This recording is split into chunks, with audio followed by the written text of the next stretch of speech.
Hello and welcome to the Voice of Iron, and on this session we'll be reading about the Jenner Light Battlemech. Description. Introduced in 2784, the fact that the Jenner was the sole property of the Draconis Combine was long a source of national pride. Designed, produced, and for over 40 years solely used by the Combine, the Jenner was meant to be a fast guerrilla fighter that would go on to form the foundation for highly mobile lances. 5 Smithson lifter jump jets, 2 in each side torso and 1 in the center torso, gave it a jumping distance of 150 meters, while its Magna 245 fusion engine allowed for a top speed of over 118 kilometers per hour, making it faster than most other mechs.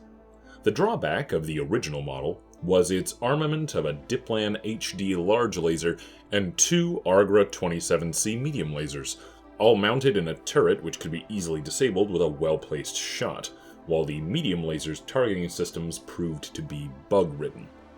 After some tinkering, this setup was eventually replaced with the weaponry found on the JR-7D model, creating a good mix of speed and firepower, though only 4 tons of armor provide paltry protection compared to other mechs in the same weight range. The Jenner became the standard light workhorse of the DCMS with the outbreak of the First Succession War, though its reputation would be forever tarnished following its role in the Kintares massacre. Construction of new Jenners continued at Diplan Mechyard's factory on Ozawa until a raw mineral shortage caused a halt in 2815, though they continued to produce new chassis. In 2823, production resumed on Ozawa, with some 3,000 chassis shipped to Diplan's subsidiary on Luthien for final assembly, which itself was retooling to begin full-scale production. By 2830, both production lines were producing 1,350 Jenners a year. The sheer destruction of the Succession Wars finally took their toll when the last Jenner factory was destroyed in 2848, though so many Jenners had been produced by then that nearly every DCMS battalion had at least one of these mechs well into the War of 3039. While the other successor states eventually managed to procure operational Jenners, every AFFS regiment along the Combine border had at least one, the design remained in predominant use by House Kurita. A favorite tactic of Jenner lances was to gang up on larger mechs and unleash a devastating alpha strike. 1 or 2 of the mechs would be equipped with Inferno rounds, so even if the enemy survived the first strike, they were badly damaged and running hot, allowing the Jenners to jump to safety and cool down. A few seconds later, the attack would be repeated until finally the enemy was dead. It was also common practice to pair the Jenner with another Combine mech, the Panther, creating a deadly combination of sheer speed and firepower, with the slower Panther providing cover fire for the Jenner's flanking attack. The Jenner was such a favorite among Kurita mech warriors that it became the benchmark against which all other newly designed Combine mechs were compared. When rebuilding a Jenner production line on Luthien became a top priority under Gunji no Kanrai Theodore Kurita, the necessary construction time, along with inexperienced Combine engineers, meant that even with Comstar aid, this wasn't possible until 3046. The recovery of much lost technology and the Jenner's prominence within the DCMS made it a prime candidate to receive new upgrades. However, Luthien Armor Works deliberately avoided any radical changes to preserve the original's core advantages. Hence, while the new JR-7K began replacing the earlier model with little fanfare, it wasn't until the Jenner started to be outclassed by other designs using superior technology that Jenner pilots began complaining. Still, there was reluctance to make any changes, and slowly, many commanders began mothballing their Jenners in favor of newer Light Mechs and Omni-Mechs.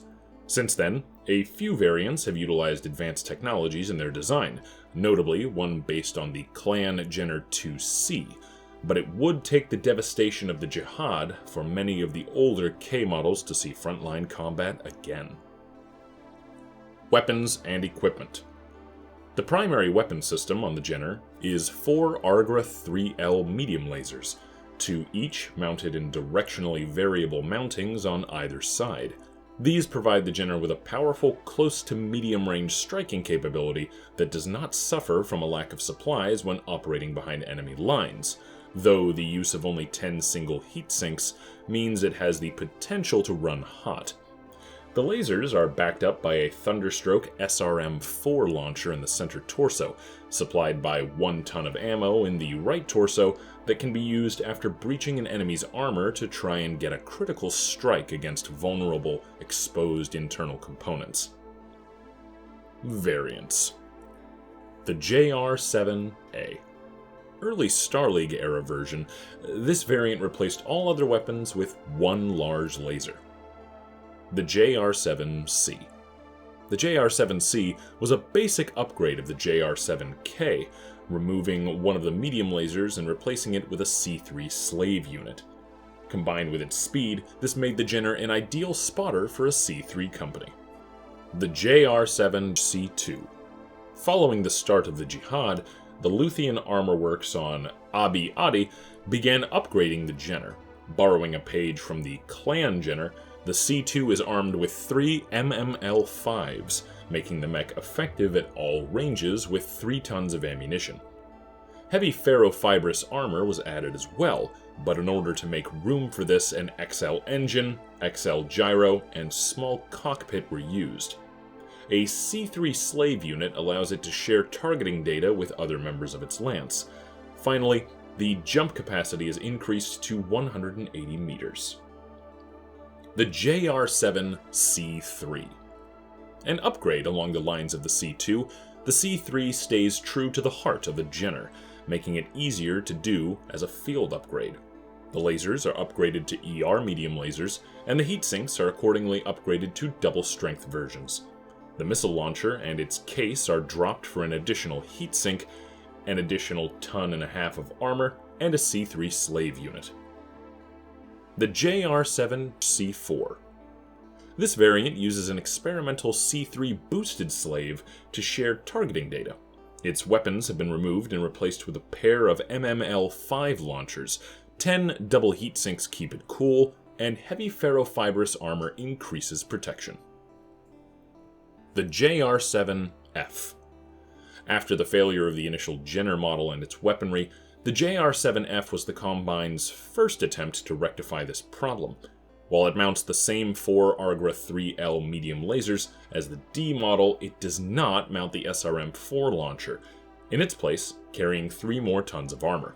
While lacking any ammunition-based weaponry made it a superior raider, additional testing found that it lacked in short-ranged firepower, which led to the addition of the missile launcher.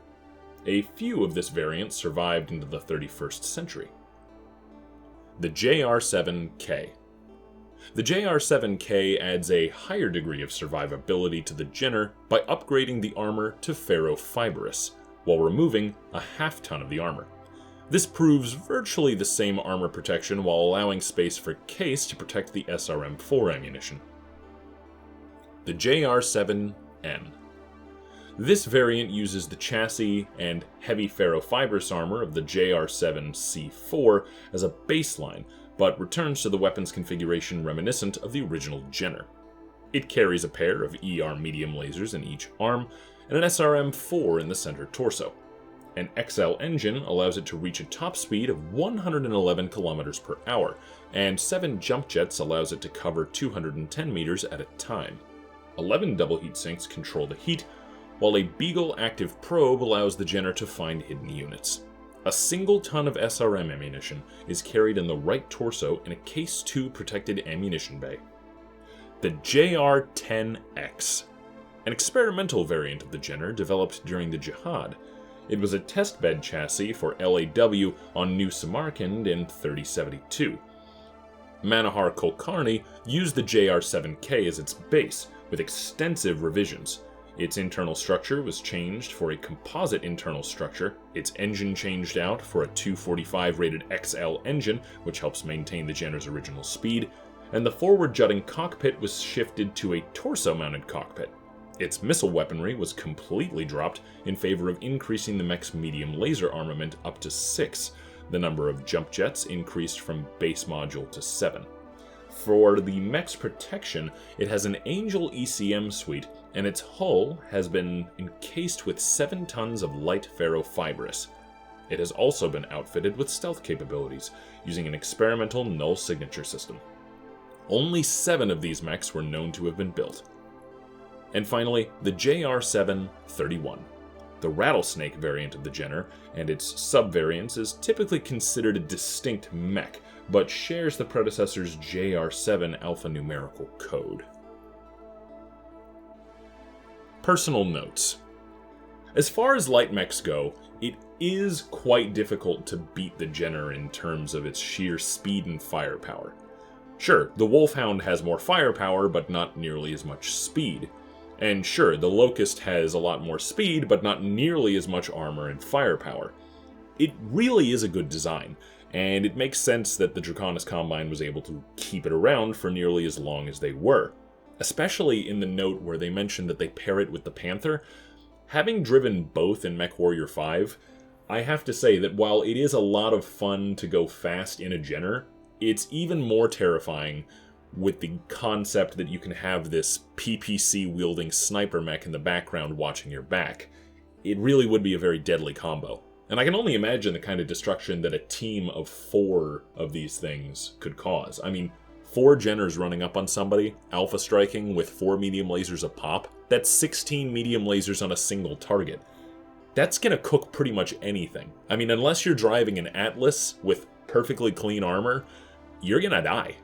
So, it's a very, very scary little mech. And yet, it's a little mech, so it's not that expensive either. So, if you're a new mech warrior and you're looking for a good mech to start you off, especially if you want to, run around in a light for a while and you like good speed, try a Jenner. I think you'll like what you find. Anyway, that concludes today's session, and thank you for listening to my voice.